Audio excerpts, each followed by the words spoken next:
कार्टूनलिशियस।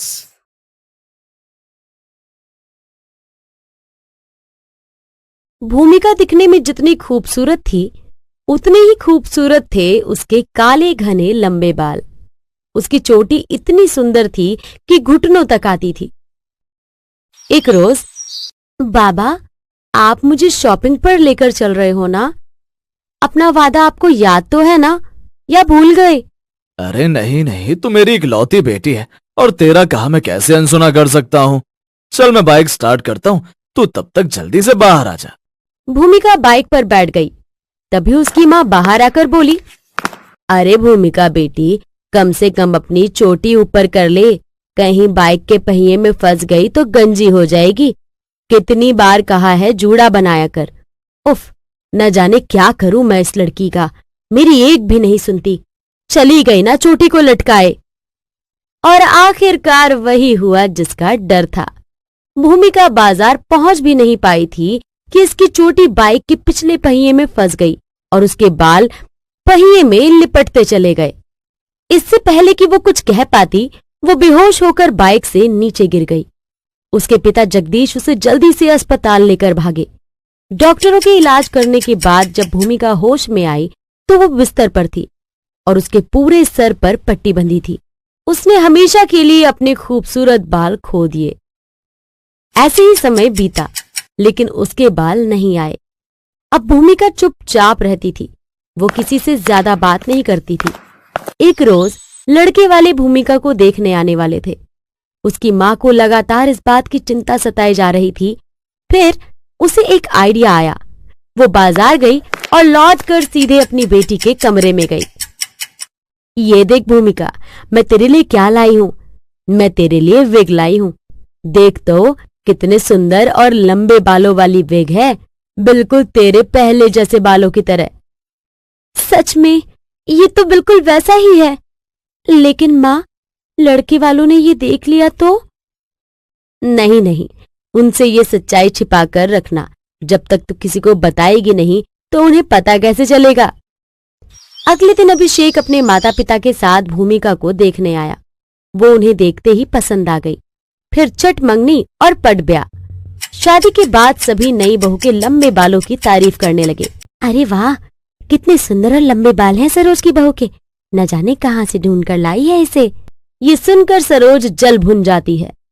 हाँ हाँ, ठीक ही है, लेकिन जब मैं जवान थी तो मेरे बाल तो पैरों तक आते थे और वो तो मेरे बाल पकड़कर चलते थे। बहू के बाल ना हो गए, बवाल हो गए।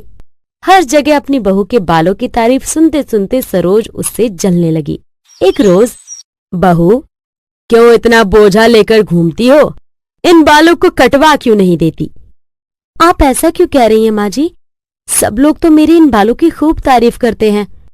अरे तुझे क्या पता है, सब औरतें कहती हैं कि सरोज की बहू के बाल तो गाय की पूंछ की तरह लगते हैं, एकदम रूखे सूखे और बेजान से, सन्यासी बाबा की तरह। हैं? सब लोग तो मेरे इन नकली बालों की तारीफ करते हैं, फिर माँ जी?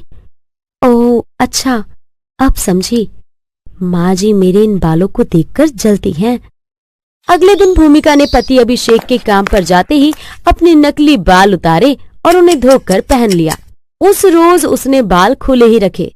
ये देख सरोज मन ही मन सोचने लगती है, आज तो बहू ने बाल धोए हैं, लेकिन फिर भी घर पर एक भी बाल टूटा हुआ नहीं दिखा, और तो और बाथरूम में भी एक बाल भी नहीं टूटा। इसी सोच में सास ने अपनी बहू को बुलाया और कहने लगी, बहू, तुम भला ऐसा क्या लगाती हो अपने बालों में जो तुम्हारा एक बाल भी नहीं टूटा?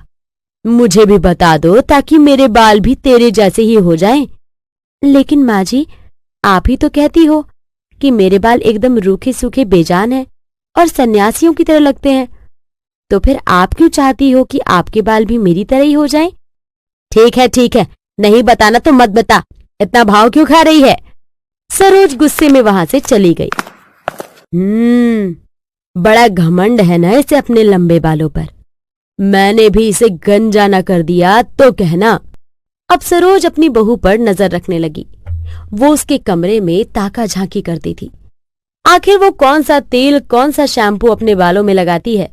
एक रोज भूमिका अपने बालों में सिरम लगा रही होती है, जिससे उसके बालों में हमेशा चमक बनी रहती है। ओह, तो ये बात है।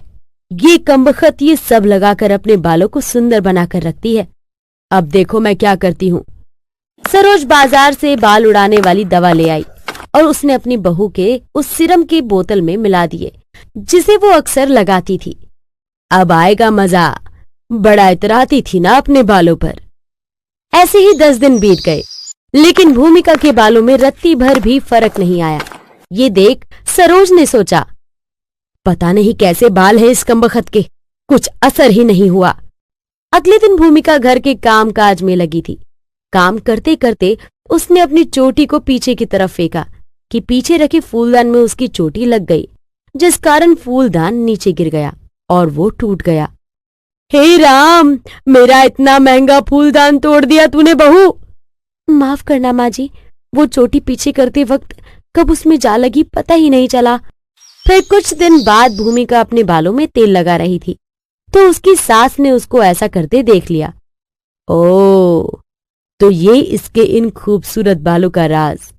अब देखो मैं क्या करती हूँ। सरोज उसके तेल की बोतल में बालों को चिपकाने के लिए गोंद डाल देती है और वहां से चली जाती है। लेकिन उस रात सरोज के सर में काफी तेज दर्द उठा। मर गई रे मर गई, मेरा सर आज फट ही जाएगा। माँ जी, आप चिंता मत कीजिए, मैं अभी आपके बालों में तेल की मालिश कर देती हूँ। लेकिन सरोज ये बात कहाँ जानती थी कि उसने जिस तेल में गोंद मिलाया था, उसकी बहू वही तेल ले आएगी। भूमिका ने देर रात तक उस तेल से सरोज के सर की मालिश की, जिससे उसे आराम तो मिल गया, लेकिन अगली सुबह उसके बाल पूरी तरह कड़क हो गए और आपस में गोंद की तरह चिपक गए। हे भगवान, ये मेरे बालों को क्या हो गया? बहू, ओ बहू, कहाँ मर गई? क्या हुआ माँ जी? अरे कल मोही, तूने कैसा तेल लगा दिया मेरे बालों में। हाय, ये इतनी जलन और खुजली क्यों हो रही है? माँ जी, मैंने तो वही तेल लगाया है जो मैं लगाती हूँ। क्या? हाय, ये इतनी जलन क्यों हो रही है मेरे बालों में? ये खुजली तो बढ़ती ही जा रही है। आह आह। तभी बाहर तेज बादलों की गड़गड़ाहट होती है। मौसम की पहली झमाझम बारिश होने लगती है। सरोज भागते हुए छत पर जाती है और अपने बालों को गीला करती है, जिससे कि विग छूट जाती है। फिर वो अपनी विग उतार कर दूर फेंक देती है। तब जाकर उसे उस खुजली से आराम मिलता है। तभी भूमिका भी उसके पीछे पीछे आ जाती है और वो ये देख लेती है। माँ जी, ये सब? हाँ बहू, ये मेरी सच्चाई है। बहुत साल पहले मेरे भी बड़े लंबे घने बाल थे और मुझे अपने बालों पर बड़ा घमंड था, जिसके चलते मैंने एक रोज मेरे दरवाजे पर आए हुए साधु बाबा का मजाक उड़ाया था और उन्होंने मुझे गंजी होने का श्राप दे दिया। उस दिन के बाद मेरे बाल झड़ गए और 1 हफ्ते में ही मैं गंजी हो गई। तब से मैं विग पहनने लगी और इसीलिए मैं तुम्हारे बालों से इतना जलती थी। तुम्हारे तेल में वो गोंद मैंने ही मिलाई थी ताकि तुम्हारे सारे बाल झड़ जाएं। मुझे माफ कर दे बहू। माँ जी, जब आपका सच सामने आ ही गया है तो मैं भी अपना राज आपको बताना चाहती हूँ। दोनों सास बहू बारिश में पूरी तरह भीग चुकी थी। तभी भूमिका भी अपनी विग निकाल देती है। बहू, ये क्या? ये मेरे असली बाल नहीं है माँ जी। कुछ साल पहले एक हादसे में मैंने अपने सारे बाल खो दिए थे, लेकिन दुनियादारी के तानों से बचने के लिए मुझे ये विग पहनना पड़ा। फिर भूमिका भी सारी बात अपनी सास को बताती है। फिर दोनों सास बहू उस बोझ को सदा के लिए अपने सर से खत्म कर देती हैं और उस बारिश में दोनों गंजी सास बहू खूब एंजॉय करती हैं। हेलो दोस्तों, कैसे हैं आप सब? हमारी कहानियाँ देखने के लिए हमारे चैनल को सब्सक्राइब कीजिए